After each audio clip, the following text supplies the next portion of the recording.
নমস্কাৰ, মই দেৱজানী বৰাই স্বাগতম জনাইছোঁ মোৰ ইউটিউব চেনেল ব্যঞ্জনলৈ। আজি এটা নতুন ৰেচিপি লৈ আহিছোঁ। ৰেচিপি মানে চাটনি ৰেচিপি। সচৰাচৰ এইটো চাটনি খোৱা দেখা নাযায়, ময়ো আগতে নাখাইছিলোঁ বাৰু। মোক এজনী খুৰীয়ে বনাই খোৱালে। আহকচোন ভিডিঅ'টোৰ জৰিয়তে মই ৰেচিপিটো আপোনালোকৰ ওচৰলৈ আগবঢ়াই দিওঁ। ৰেচিপিটো হ'ল ৰঙালাও বাকলিৰ চাটনি। এয়া দেখিছে নহয় কাটি থোৱা ৰঙালাও বাকলিখিনি। কেতিয়াবা মন গ'লে আমি ইয়াৰ সৈতে চাটনি বনাই খাওঁ। কেনেকৈ বনাওঁ চাওঁ আহক। এতিয়া ৰঙালাও বাকলিখিনি সৰু সৰুকৈ মই কাটি ল'ম এটা জোখত।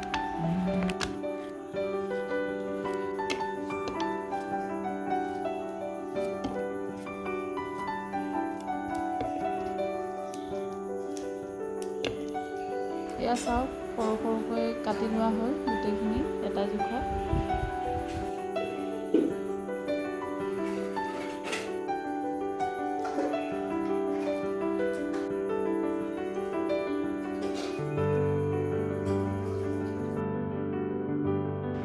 ফ্লেভাৰৰ কাৰণে মান ধনিয়াৰ পাত 2-3টামানো দি দিম।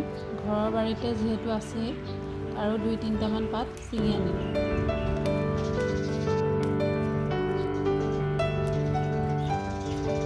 কেইটামান কেঁচা বাদাম লৈছোঁ, শুকানে শুকানে ভাজি ল'ম যাতে বাকলিটো এৰাবলৈ সহজ হয় আৰু খৰখৰীয়া ভাৱ এটাও হয়।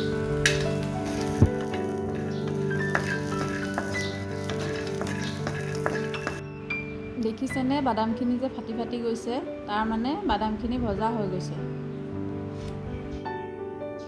এতিয়া কাটি থোৱা ৰঙালাও বাকলিখিনি মই 2 মিনিটমান ভাজি ল'ম যাতে কেঁচা কেঁচা ভাৱটো নোহোৱা হয় আৰু পিচিবলৈ যাতে সুবিধা হয়।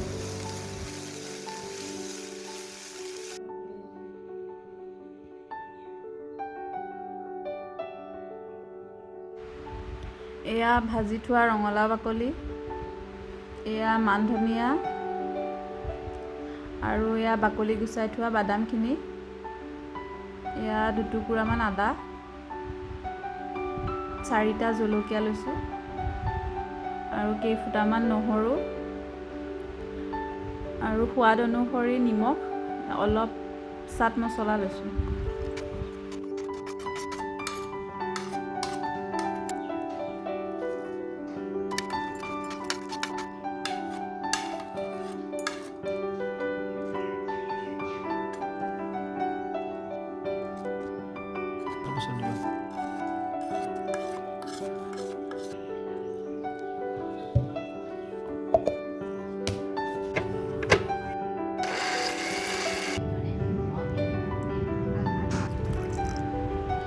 ভালদৰে গুৰি নোহোৱাৰ বাবে পানী অকণ দি আকৌ মিক্সাৰটো চলাই দিলোঁ।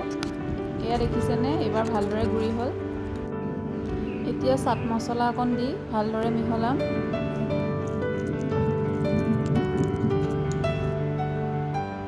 একেবাৰে শেষত নেমু এটুকুৰা চেপি দি ভালদৰে লৰাই মেলি মিহলাই পেলাম।